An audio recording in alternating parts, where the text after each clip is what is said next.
welcome back to the pod. Colton Sulley, Louis Raser on his birthday, Jason Batacao. Let's jump right into it. What a weird game we covered the other day in Lawrence. I mean, to start, it was freezing cold. Rain, 57-minute delay in the second quarter. Yeah, I didn't appreciate having to sit outside Brent Venables' press conference while these two guys got to go in, but that's a story for another time. Yeah, well, anyway, let's jump into the game. Kansas obviously beats OU for the first time since 1997. The field goal's in Potter Lake down the road. Guys, we all picked OU. I'm pretty sure the whole country did.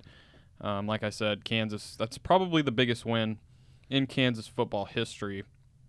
First win over an AP top 10 team, I think, since, 2008 or something like that. Been a long time.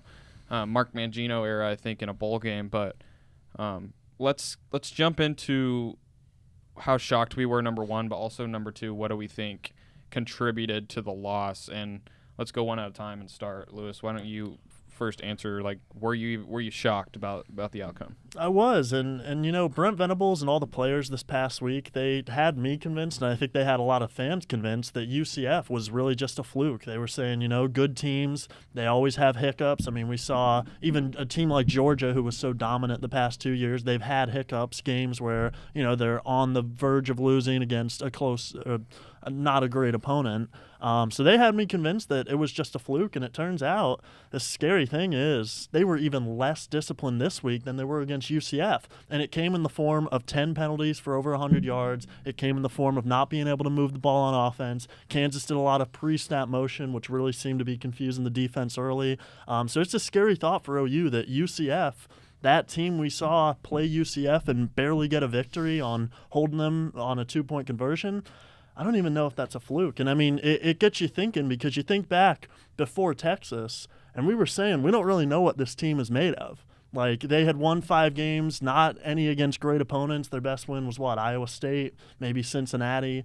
So now, I mean, you have to think, was Texas just kind of a fluke? And this team is not much improved from what we saw in 2022, because the way they played Saturday sure doesn't look like it. And I will say, Kansas didn't play great. I mean, they had 2 fourth-quarter interceptions. They messed up at the end. They scored way too early, gave Dylan Gabriel on the offense 55 seconds. They just couldn't really do anything with it. So, scary thoughts for OU, no doubt. Jason, were you shocked? Honestly, no. I think I had talked about it with you, Colton. I was like, I think this is going to be an emerging trend. I mean, I'm not saying that OU peaked during Texas, but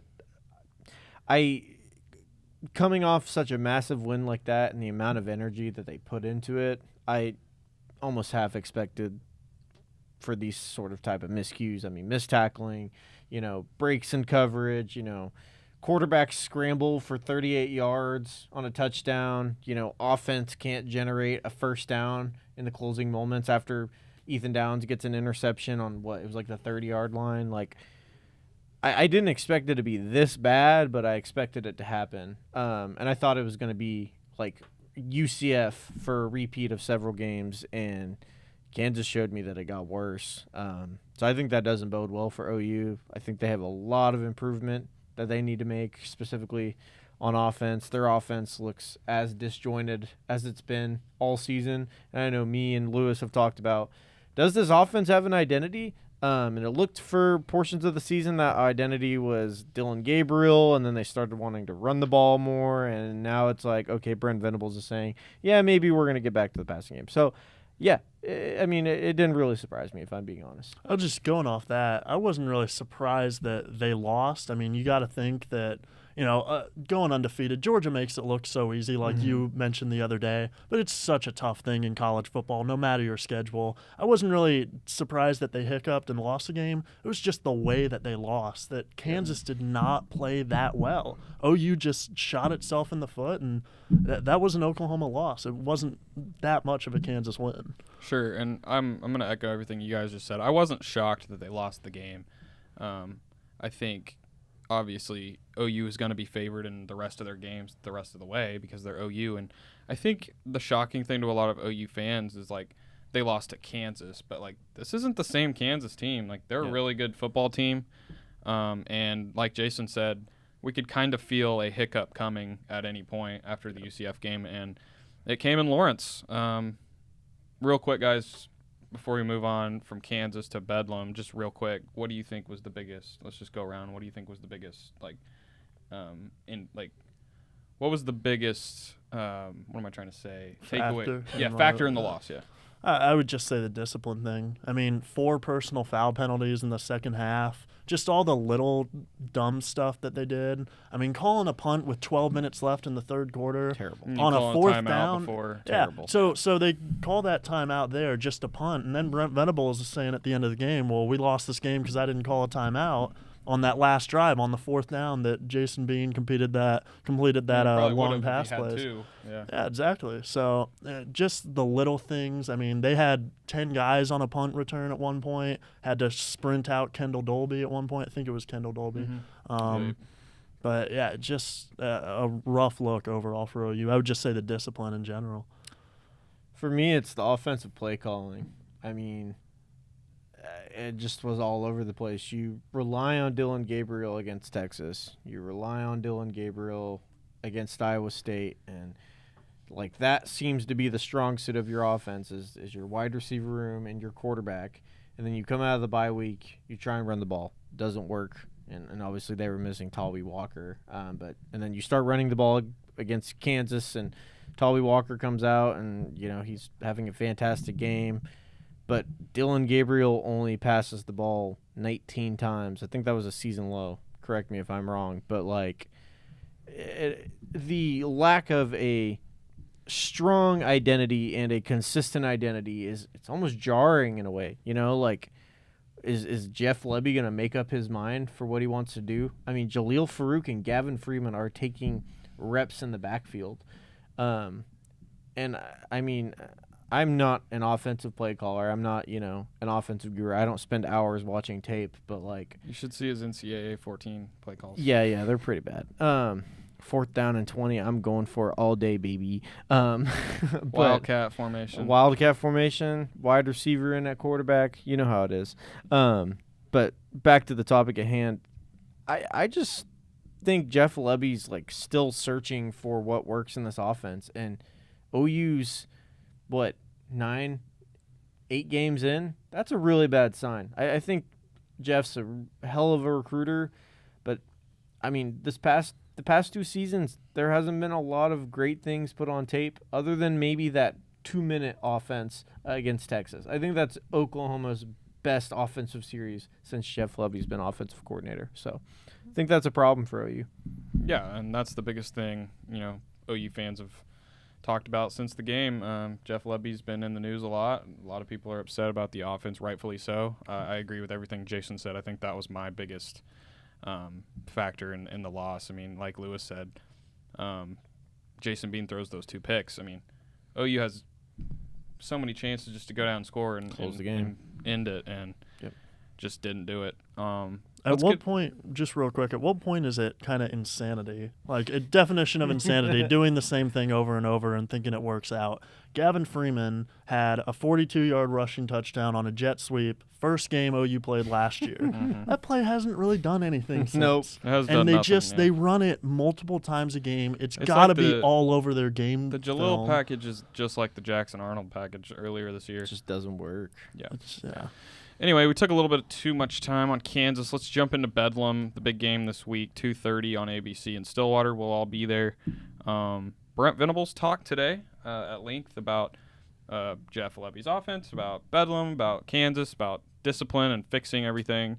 Kind of in a similar vein to what we did in the Kansas segment. What stood out to you about Brent today, Lewis?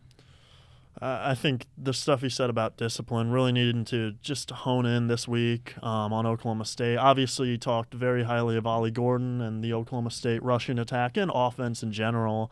But I would say it seems like this loss kind of got to him, maybe has sparked a fire in OU, and it needs to because, man, what we've seen out of them the past 2 weeks ever since the bye week, it's been the 2022 Oklahoma Sooners. Yep. So.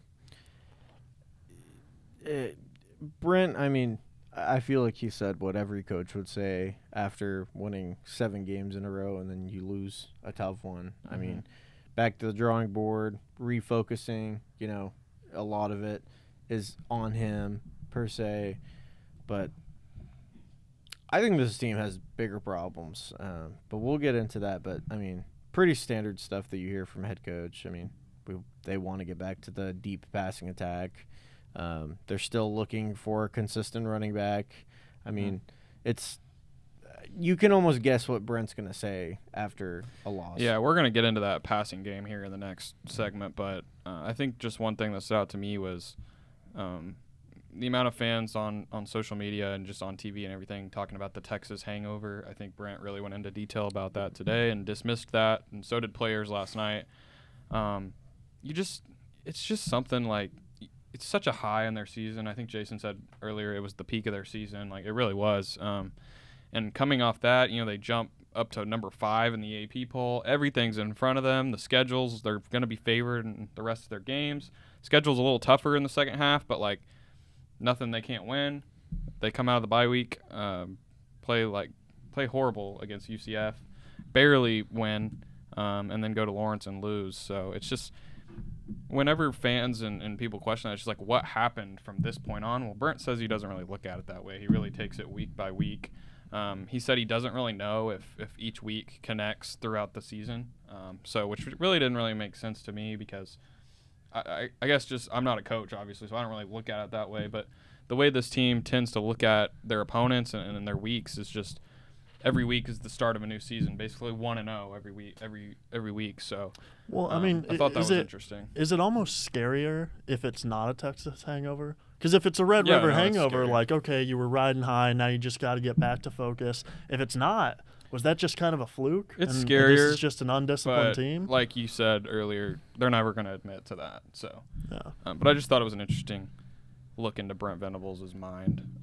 But another brain surgeon Colton Sulley over here. I think he's a fascinating guy. I mean, I've written a lot about him, so talked to a lot of people about him. I just think he's fascinating. All Oklahoma captains this week for Bedlam. Trace Ford obviously transferred over from the Cowboys. Drake Stoops grew up going to this game. Gavin Freeman. Who else? We got Gentry Williams. What was the other one? Last captain from Oklahoma. Oh, I don't know. I have no idea. Let me do a little Google. Gentry Williams, Trace Ford. I would just say, like, it makes sense. I mean, and what Brent said, I think he kind of hit the nail on the head. These guys understand the game, the rivalry, and how much it means a little more, and especially with it being the last one. I mean, I feel like your only choice is to go guys who have been close to this rivalry, especially a guy like Trace Ford, who's played on the other side of it. It's Drake Stoops, Ethan Downs, Trace Ford, Ethan Downs, Gavin Freeman, and Gentry.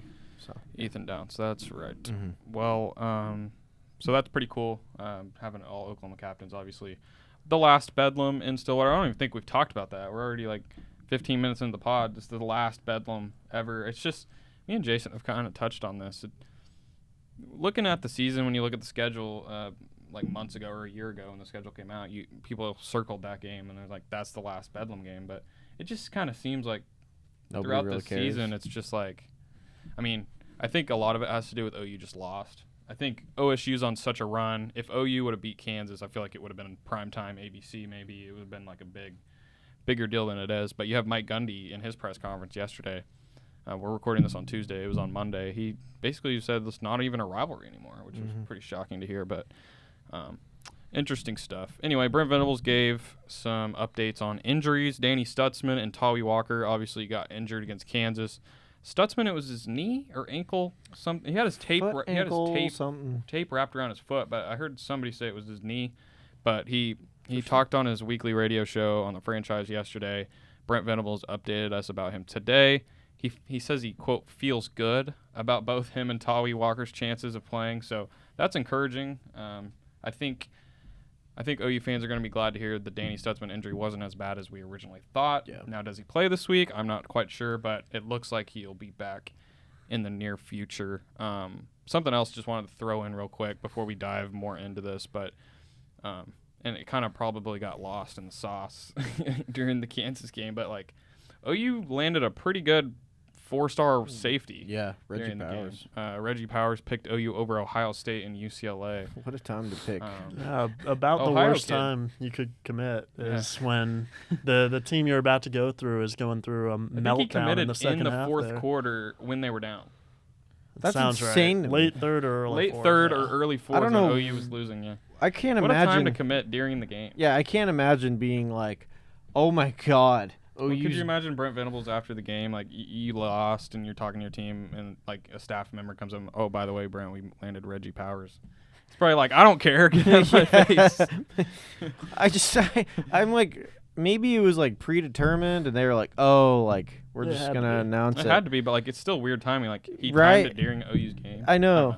Weird. Weird timing, but big pickup for OU, and the recruiting cycle just keeps on rolling after, they've had a lot of big wins. That's another thing that's really encouraging about this program.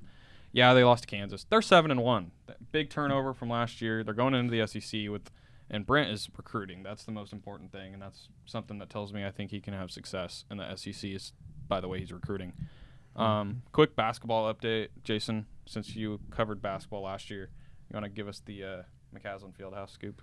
Yeah, November 30th, OU men's basketball is having a game in the McCaslin Fieldhouse, and it'll be students only, according to Porter Moser and the OU men's basketball program. So I think that'll be really interesting to see. I'm going to that. That's gonna be so fun. I'm just going for the vibes. Yeah. Like McCaslin? Yeah. I mean, it's gonna be crazy. it's cool. Maybe they'll have That'd $2 be cool. beer. I do kind of feel bad for the people who older fans who Yeah, have me watched OU for a while. Watched them back. in McCaslin, Right, yeah. exactly, and they don't get to go. But at the same time, it's going to be cool. And that atmosphere, if OU fans really do show If up, the students show up, yeah. man, If That'll they be don't crazy. show It's up, gonna be that's really going to be loud. really embarrassing. It's against like Arkansas Pine Bluff. yeah. Yeah. Arkansas If they State don't show Tech up. Community College State or something. But State Tech College. we'll see. We'll talk more about OU hoops as that season gets started next week, actually. Next Monday against Central Michigan. Porter Moser and the Sooners are back at it. You can follow Gracie Rawlings, our OU men's basketball beat reporter, on X, the social media app formerly known as Twitter. And read her stuff on OUDaily.com. I'm really excited for her. But, guys, I think it's time. We already know where Jason's going with this one, Lewis, but Bedlam score predictions. Me and you are usually pretty similar on this. Let's see if this week we break that trend. Let's start with you, Lewis. Who you got in this game? What type of atmosphere is OU walking into in Stillwater? A big one, a tough one. Yeah, I think it's gonna be really cool to cover and go to that game. That'll be a really fun experience. First off, man, I don't know. There's a little part of me that really thinks like, man, OU. This is just the OU team, kind of like what we've seen the past 2 weeks is more of who OU truly is than what we saw the first couple weeks or against Texas. But I'm still rolling with the Sooners. I think Brent Venables is just going to have them amped up after a loss. I think that the discipline that he's been stressing the past couple weeks, I think it's really going to resonate. And a lot of it depends on injuries. Tawi Walker's status, Danny Stutzman's status, how healthy those guys are if they play. That'll be probably the biggest factor in this game because those are two of your biggest playmakers, offense and defensively. But I'm rolling with OU, 42-27, get a big win over the Pokes in Stillwater, and I think this series ends, for the near future at least, with OU having a 92-19 record. It would be if they win, yeah. Yeah. 92-19-1. That's a beating. Jason, who you got? I think it's going to be 91-20. Hot take. But Wow. I don't know. I wanted to pick OU. I feel like, yeah, they'll probably win. Like, if I were an odds maker, I would bet on OU. Or if I was a betting man. OSU's hot, man. Yeah. 4 straight wins, best running back in the nation. But what has OU struggled with? At home? Yeah, what has OU struggled with the past 2 games? They've struggled Rushing. defending the run. Everything. Everything, yeah. Tackling, but like and Ollie Gordon. You can't tackle that Ollie guy. Gordon's might be the best running back in all of college football right now. Literally. Like, I think it's him and Jonathan Brooks and then maybe, like, I forget Ohio State's running back's name. But Well, he's out for the year. Yeah. oh, well, yeah, crap. Whoever else. But Ollie Gordon's really good. I think OU's running into a really hostile environment. If Danny Stutzman's not able to go, that's really bad. If Tawi isn't able to play, who's your running back? Gavin Sawchuk, Marcus Major, Jalil. hopefully. Jalil. Gavin Freeman, I don't know. There's just a lot of like iffy factors that point me away towards OU. And I'm not gonna lie. Give us a score. Oh, okay, my bad. What did I predict? 33 OSU, 30 OU. I think I'm sticking with that Field goal? score. Yeah, field goal. I think OSU walks it off. I would not. Sorry. Continue. No.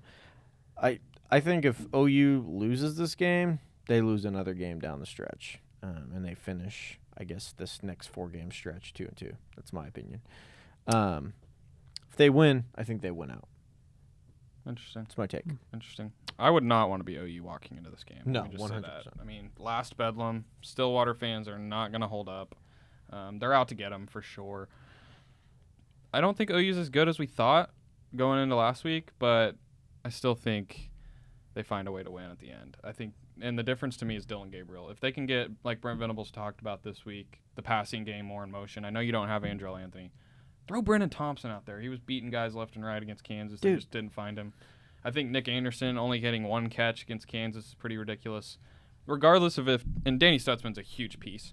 But regardless of if Danny and Tawi play, and I think they might, I still think OU finds a way to win a close game. They're more talented, obviously. But I think also, similarly to the Texas game, I think Brent Venables and OU are going to be playing up to this game. I think they played down to Kansas a little bit.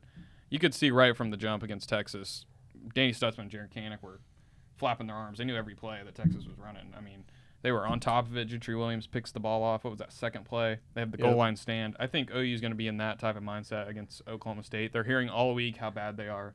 They're hearing all week about the rivalry and everything. So I'm going to go OU by 6. I think OU wins 37-31, and I think it comes down to the fourth quarter. I think it's going to be a really close game. I think Oklahoma State is a really improved team, and they're really – this is a game with some stakes. Like, as much as we talked about it earlier not being maybe the most interesting Bedlam from, like, other people's point of view, these two teams are tied for first in the Big 12 right now with 3 other teams. I mean, this game has a lot of stakes. OSU is turned their season around. Ollie Gordon's a superstar, like you guys mentioned. This game's going to be very interesting to watch, nonetheless. And but I'm going to go OU 37-31.